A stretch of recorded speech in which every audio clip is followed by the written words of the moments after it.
Alrighty. Okay, so would you mind telling me what you do for a living? I am a stripper. Okay, great.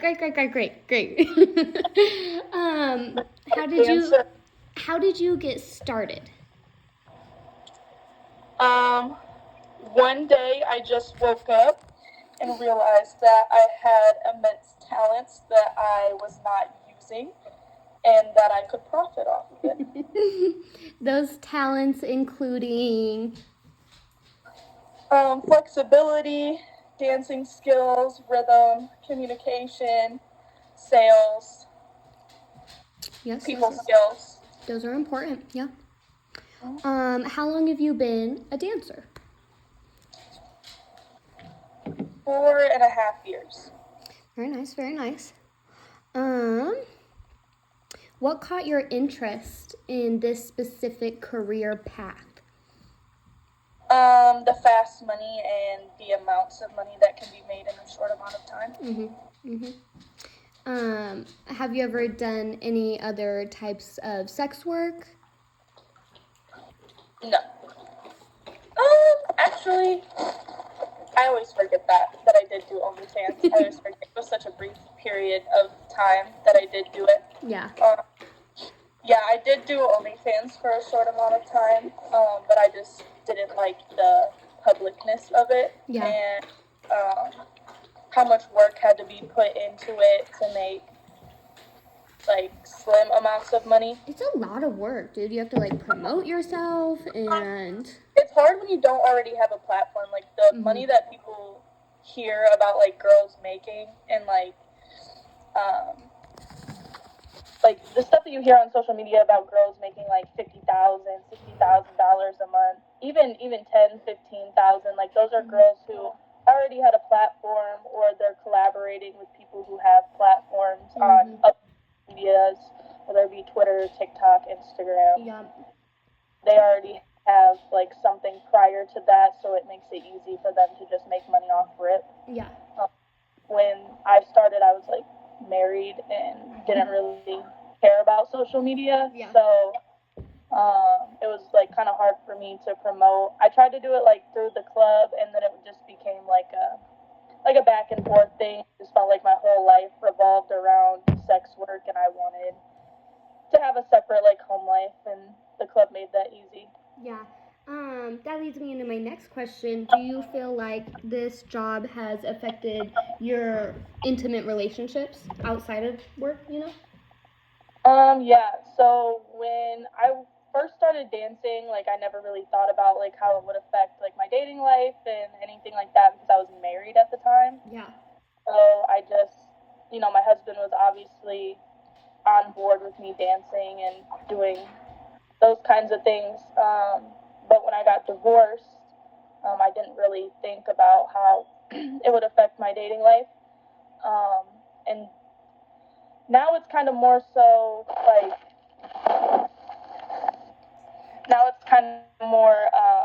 like people, like girls are like very accepting of it, and men are like very accepting of it, but they don't want to date a dancer. Like they don't want to be with a dancer, or it causes like conflict. Like you're constantly getting questioned, like, are you sleeping with these people? Like, what are you doing? Or people don't like, the overt exposure. It's There's really still hard a stigma attached to it, even though they're accepting of it. There still is like a societal stigma that's deeply ingrained into everybody. Right. So it's like they're accepting of it to a certain extent. So like once it gets to a certain point, they're just kind of like. So I'm just more so looked at as like basically a sexual entity, and not like a human being. And I feel like I get more of like the acceptance from men in the club, but the men that come to the club are not the type of men I want to be with. Yeah. And the type of men that I want to be with don't look past me being a dancer. Like they don't look that like I go to school and I have a a college education and that I graduated high school and that I traveled the country and that I was married for 4.5 years. Yeah. And they don't look at that. It's just like they hear dancer and they're automatically like, oh, she's a whore. Yeah. Like, Yeah. and I, even though like I honestly couldn't even tell you the last time like, there's just like specific customers that come in the club now that I'll dance for, but like I don't even do dances anymore. Like I specifically only take stage money Really? because that's how like detached from, like, that's why I told you, like, I already gave myself like a pay cut realistically. Yeah. Like, Yeah, you did so tell me that. so that's why I just feel like going to something else. But What has changed for you over the years? Because I mean, I've known you the whole time that you were dancing, and you definitely something has changed if you're not doing dances as much anymore. And it is it the money or? It's a mixture of a bunch of things. So first off, the money. Yeah. People are becoming a lot more stingy, and they're not coming in to the club and using the club for what it's supposed to be for. Mm-hmm. Which also entails with the girls and the social media and the stigmas and people like talking about things that they don't necessarily understand. And like I tell people all the time, like, you'll never understand being a dancer until you've done it. Yeah. Like, you can sit there and say all of the things, like, oh, my friend was a dancer, or oh, my mom, or yada, yada, yada. Like, you can be as close to the person as you want to be. I don't care. Like, unless you have put the shoes on and you've done the hours, and you'll never understand. But majority of it has just been like, customers have become more handsy, and there used to be a time in like the industry where like you weren't allowed to touch the dancers. Mm-hmm. And so like that just is like kind of blown me, where like I'll have guys come up to me and they'll put $1 and then they think that there's some like grab on my boobs, like right there on the stage in front of everybody, and then everybody else in the room thinks like, oh, like we're okay to do that. Mm-hmm. And so it just kind of I'm already getting, sexually assaulted enough. Yeah. So I just kind of, and like they don't look at it like that either. Like they think because you're dancing and you're in the room, like it's a free for all, and there's no rules, and like that's just really not how it works. And it's but like my a opinion, lower set of standards now too. I was talking to another person who I interviewed who said that it used to not be like this at all, and the lack of respect with this new generation that has started coming in, is what she said, has really had a lot of negative impact on how women are treated nowadays in the club. And so it's a really weird switch up what happened, and I think it's just because clubs and managers and bouncers and people have just been shown that there's no repercussions for it, so they think it's okay. Yeah. Or even other dancers letting it happen, That's I feel like that's my biggest thing now, is like I will literally watch like certain shit happen, and it's just like other dancers allowing it. Yeah. And so it's like, and you hear all the time, it's like, oh, well, so and so does this, this, and this for me for this amount of money, and you're just looking at them like, why? Yeah. Yeah, and like, that's what it is. It's the lack of money now. It's the lack of money, and so girls are doing more because they're more desperate. So, like, my first 2 years of dancing, like, when I would hear shit like that, I would be like, oh, no, like, that, like, these dudes are just trying to get me to do something for less money, and yada, yada, yada. Because, like, you'd go and talk to the dancer and be like, so-and-so said that you were offering dances for $25. Yeah. Like, what's wrong with you? And they'd be like, I never said that. You're like, okay, cool. Because, like, obviously this customer was just trying to be like, oh, well, she offered it. They're just trying to get a one-up. Yeah. Because they don't pay that. But now when you hear those things, it's like, probably is happening. Like, this girl probably is doing $10 songs because, like, times are tough, and then it makes it harder for the rest of us, but they're not understanding that if we continuously, like, keep it all at the same rate, like, everyone is making money. Yeah. But now you're shortening yourself, and nobody else is making money because nobody wants to pay our prices, and you're doing more work for less. Yeah. Because, like, in 4 songs, instead of making, $40 a song, you're making $20. So realistically, you lost your money. Yeah. Like, you're only making half the money that you should be. I've been hearing a lot more about, like, cheap extras, like, especially out here.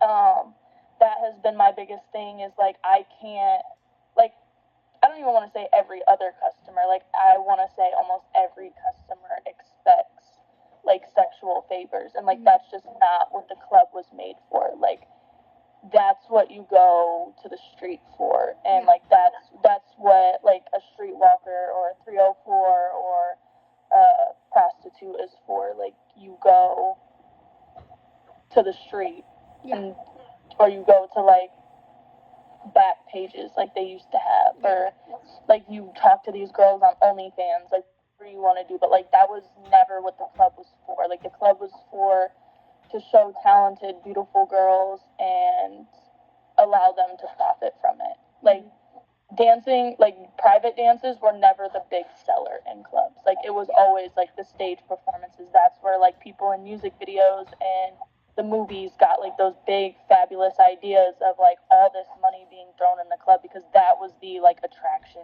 to it. Was like, yeah, you can go anywhere and see pole performers. Like, they're everywhere. People do it all the time. They take classes, there's competitions, there's all sorts of things, and they're not strippers. Yeah.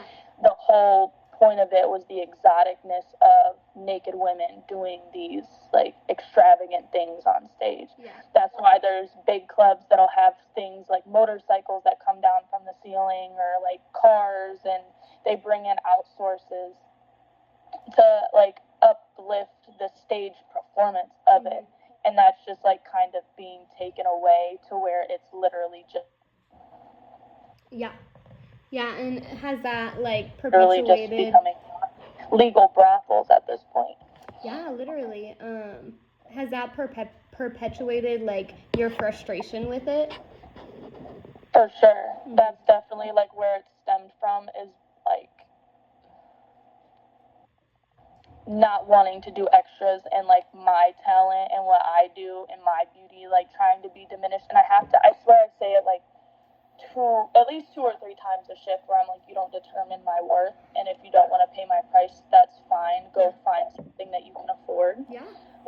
Because my talents will be priced. Like, I've never dropped my price. Like, from the day, like, I don't care what club I work at, what state I work at. Like, I started at 40 a song, 3 for $100, and if that's what I started at, with no talent, no experience, like, with the work that I've put in the past 4.5 years, like, I would be stupid to go any lower than that. Yeah. And it's like, these girls are out here giving full services for $250, and when I look at them and tell them it's $250 for a 15-minute dance, they look at me like I'm crazy when I tell them that all they get is a dance. Yeah. Because there's girls out here who are giving the whole thing for $250. Well, and it makes it more dangerous too, because like that's not what stripping was originally supposed to be. It is supposed to be a form of entertainment. So now they're blurring the lines between prostitution and stripping. Like, people really need to do like still sex work, but there should be a people need to look into like the origination of dancing in the United States specifically, because exotic dancing has been around for forever. Like, you can go back to the Native Americans and things like that, where like nude dancing was like praised. Like, women's bodies were like a temple. Like, they wanted to be viewed. And like in the United States, it started in New York, and it was literally like you'd put a penny in to this window slot, and a curtain would come up, and the woman wasn't even naked. Like, she was in her bra and underwear, and she was just dancing behind this glass, and you'd get like 30 seconds of viewing, and the curtain would close again. Yeah. And that was what started strip clubs, and then it progressed from there. So then it was, now you can come in, because people didn't like the outside. That's what they were complaining about, like the exposure, because it was just outside in glass windows in New York. People could just come by, put a penny in, boom, go on their way, like go on their business. They didn't like the outside exposure, so that was when it came into, okay, so now you can come in, but these women are still behind glass boxes, and they're still only in bras and underwear. Yeah. You can view the women, and touching was never even a thought in the head, like, oh, I can touch these women. It was just bringing this was when like Playboy became a thing, and nude magazines became a thing. And so now it was just, okay, well, let's bring these women to real life, like bring them to where they're able to actually be viewed because people know that they're real. And then they took the boxes away, or no, then they could be nude. And it just like, it progresses from there, you know, it's like one step after another. The boxes go away, They the want price more and more. And it's just like you're seeing, like, we had lost the point of progression to where there's nowhere to progress to other than going backwards at this point. Yeah. To where, like, now it's getting cheaper for more instead of it was getting more expensive because you were getting more. Now we can't do more because we've already given up the whole thing. Yeah. How would you say that So now what do we do? You know, now what do we do after we've hit like the peak point where we've given everything we've got, and now there's like it's so oversaturated, it's losing its value. So now we're giving everything, and we have to do it for less because it's so oversaturated. Yeah, I would definitely agree with that. How are you handling all of this added stress and pressure as a dancer? I've started looking for new jobs. Yeah, that's fair. Realistically, that's all I can do because me personally, like, as a dancer, like, I'm not willing to do more for less. Well, and I think that's a part of it. I think that is how you handle the stress because you're maintaining those boundaries and you're staying strong in what you believe, and like instead of letting it break you down and succumb to these like low prices that they want and extras that they want, you are maintaining a strong mentality against it. Yeah, and that's just like people are like, you're not gonna, you know, make the same money anywhere, like no matter what you do, and you know that's true. But I'm also not going to sit here and continue to be looked at as something that I'm not. And like a lot of people, give me a second. A lot of people don't look at it like that, but I just am not willing to lose value over a couple dollars. For sure. But despite all that, do you feel like it has given you opportunities and or inspired you in your life? For sure. I've come across opportunities like 1,000. Like I've run into, especially travel dancing. I've run into so many different types of people, so many different walks of life. People that you would never expect to have money. I've met famous people. I've been in music videos. I've been in rooms that a lot of people could never imagine being in. I've seen money that people only dream of seeing. Yeah. You know, like the first time I ever seen $1,000 in ones, I about shit myself. Like, I was like, oh, and then not long after that, Travis Scott came into our club, and he actually had 2 tubs full of ones. I think it was about $30,000. So it's a lot of money. Yeah. You know, and then you go to music videos, and you know, some of them do use prop money.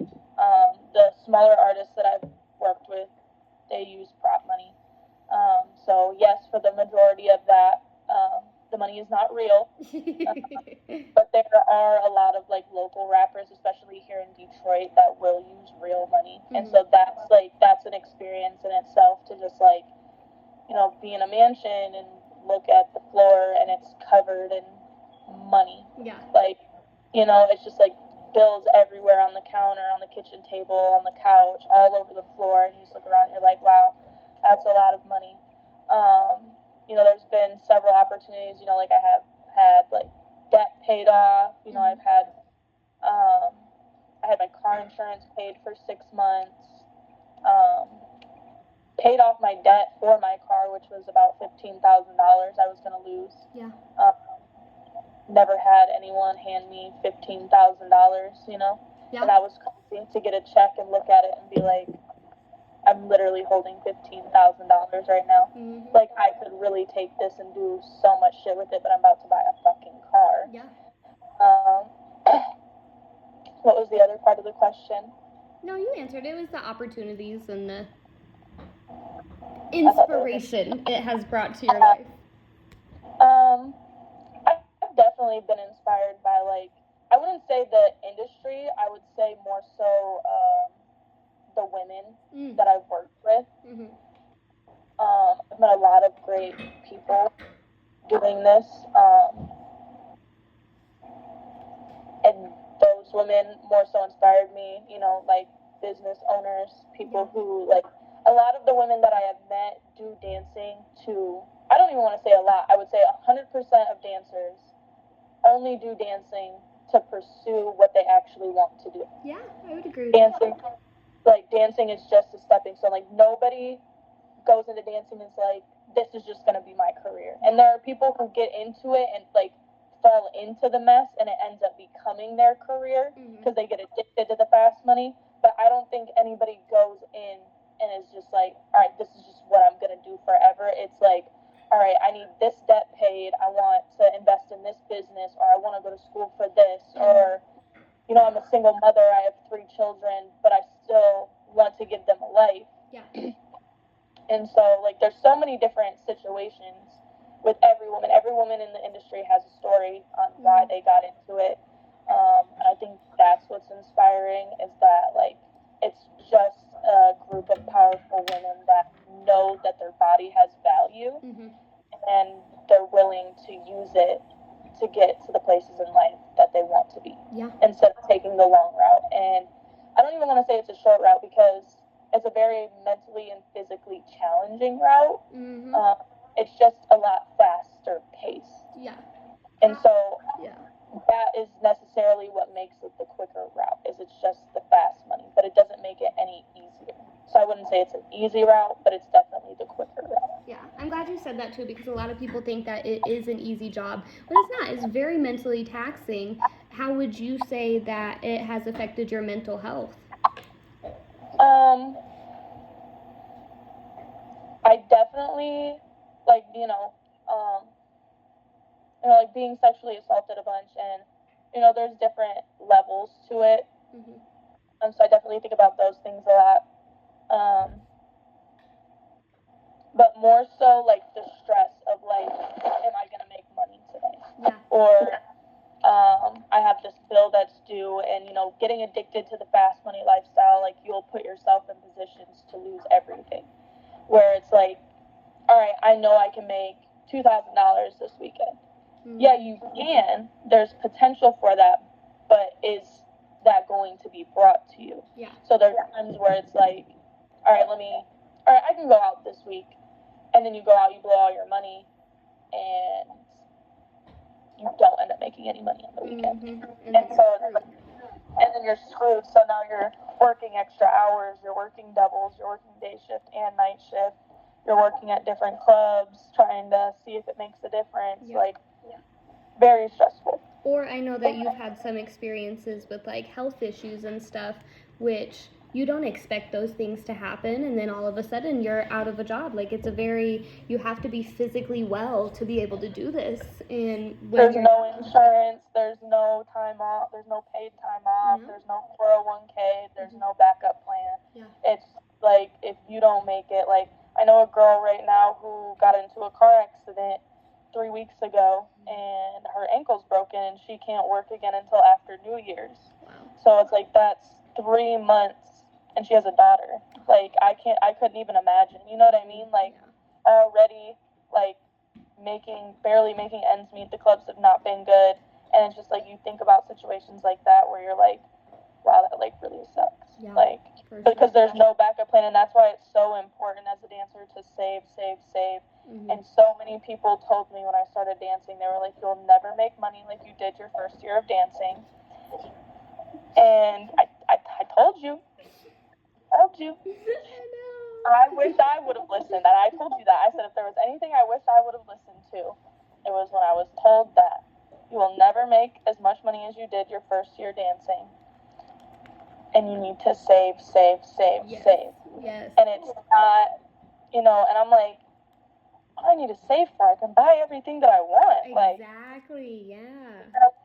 And then things like that happen where, you get sick or it's just, you get sick, injured, family member dies. Mm-hmm.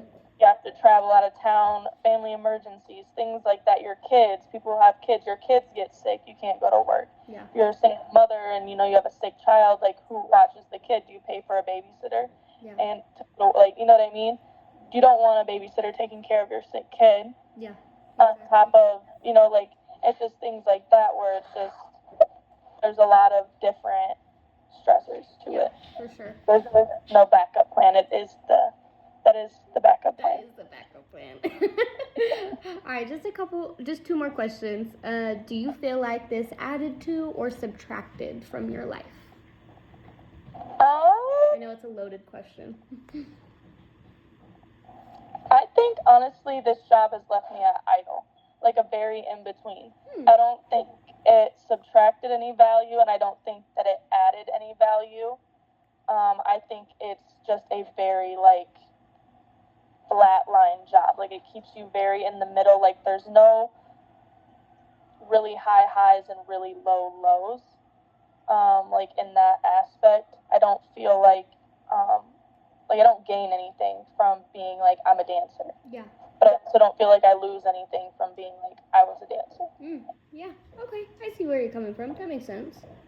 Like I feel like it left me like very idle. You know what I mean? Like I don't get a degree, I don't get a 401k, but I also didn't lose anything. Yeah. You know what I mean? For sure. I mean, I guess I could have been like investing into those things, but I feel like it left me very flat where it's just like I'm at a clean slate. Yeah. Walk away from this and do whatever I want and never tell anybody about it. And that's also the positive of like using fake names and the clubs being so hush hush, because a lot of the girls there don't want anybody else to know that they're dancers, so they don't really talk about it. And majority of our customers don't want people to know that they went to a strip club, so they don't really talk about it. And I just feel like it's just a job to get money and walk away. I'm glad you said that too, because it can go either ways. Like you can be the best you can be and save all the money in the world and do all of these great things, and then on the opposite end of that, you can get pulled into sex trafficking. You could get pulled into drug addiction. You can get pulled into all these types of scary situations. So I'm happy that wasn't your story, So it could have been though. It could have been. There were a couple times where, I got a little crazy there, and I took a couple risks that could have landed me to certain places. And that's another thing with the job is, there's a lot of risks that you have to take in order to see that big money that you see on TV, that you hear about in music, and you see in music videos and on social media. To get to that type of money and to touch that type of money, you have to talk to certain people, and you have to play your cards very, very well. Yeah. In order to not land yourself in those positions. You have to have a really good head on your shoulders to be able to do those kinds of things. Because that's where they get those advantages is on, and that's why I tell people that education is so important. Like, knowledge is power. Like, I've always been raised that, like, the only thing that they can't take from you is what you know. And, just being so smart and it's not even just educated. Like you need real life situations. Like you have to know what to look for, and my dad's a felon who has a GED, never graduated high school, and my mom graduated high school and has a college degree. So I got the best of both worlds. I got the street smarts from my dad, and I was forced education by my mom. And so I got the best of both worlds to be able to go out into the world and have those street smarts to know, like, oh, that's a pimp. Oh, that's a drug dealer. Oh, and listen for, like, keywords and key things to know what situations to not put myself in, or, like, when you hear certain things, to know that you're not safe anymore. But there's a lot of people who think, I have a college education, or I was raised by the streets, but they weren't given tools. Yeah, to and be- they're naive to the risks. Yeah. Right. And they think like, oh, it can't be me, or it wouldn't be me, I'm too smart, or da da da da. And like that was something that I had to take to myself, was to not let like what I know get the best of me. Yeah. Because there is always somebody smarter than you or that knows something that you don't. Yeah, that's true. That's very true. So that, So, last question. What advice would you give to aspiring dancers? my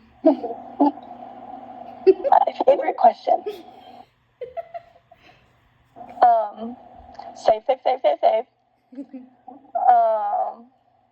Like I said earlier, your first year dancing will be the best year and the most money you'll make. Mm-hmm.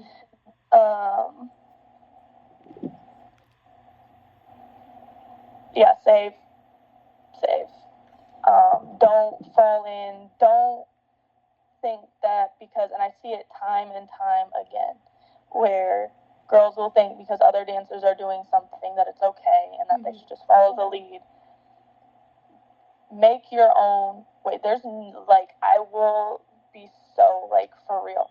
There are no friends in this industry, and anybody will be. And I'm not like, I don't want to say you can't make friends. Like, there are really good people, and I have met a lot of great women in the industry, but it's very rare, and it's very specific to our club. Like, all of the great women I can think of, like, come from our club, and our club is, like, very,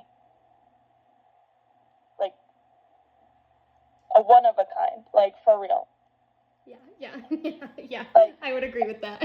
Like, I've worked in so many different clubs in so many different states, and, like, our, like, the way that it's ran and how the girls are with each other and how everybody puts their foot down about, like, this is the way our club runs. Like, this is how we do things, and if you don't like it, like, go somewhere else. Yeah. Like, Yeah. we don't stand for that shit. Like, we hold value to ourselves. You will be clean around here. Like, you know, like, there's just a very strict, like, this is how it goes. Yeah. A lot of clubs don't work like that. The girls don't work together. There are women that you'll come across where you'll see them dance. You'll see their naked body but never know their name. Like, for months on end. So I would just say, like, be very vigilant about who you trust. Never let your guard down, ever, with customers or dancers. Because the moment that you do, you know, I've had my phone stolen. I've had money stolen so many times. I've had shoes stolen. Your shoes? Yeah, that actually just happened recently. What? That's so ridiculous, bro. I'm not even gonna rap myself like that, but.